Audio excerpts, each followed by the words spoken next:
All right, let's move on to feel good story. Last story of the podcast.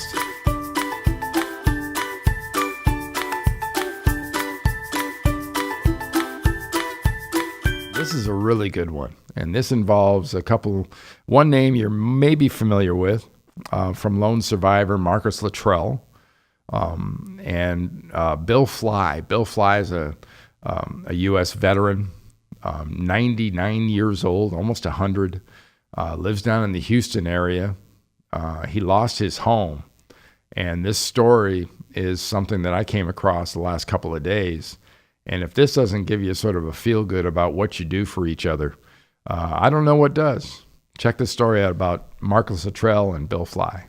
A member of the greatest generation. I was a first lieutenant. World War II veteran Bill Fly just survived Houston's greatest natural disaster, too. It just takes your breath away, I'll tell you. The 99-year-old's belongings became another peak in the mountain range of rubbish that lines his Norchester neighborhood street after 3 feet of water ruined homes that never flooded before. It's hard to realize that used to be in my house. Fly built this house 45 years ago and shared it with his wife of 69 years, Mary Beth, until her death earlier this year. This was the kitchen. Their daughter, Kathy, says her parents never bought flood insurance and could never put a price on the army of support they've seen this week. It's turned such a disaster into such an amazing experience. It really has. Former Navy SEAL Mark Lutrell, the man who inspired the book and movie Lone Survivor, is among those who've made it their mission to help Mr. Fly rebuild.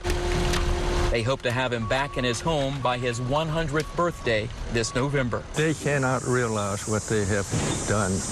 They can't realize how much it's appreciated. It's enough to bring a man raised to show little emotion. I just think of all those people that came in and helped like they did, donated money, did what they could. I can't.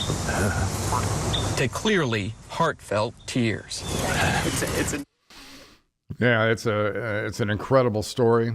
And like I said, it makes you feel good to see these kind of stories, because it's not about politics, it's not about sports, it's not about feelings or anything else other than doing something really legitimately, genuinely good for another person with no expectations of anything in return. And hats off to Marcus Lutrell and all his folks down there in Texas for taking care of one of their own.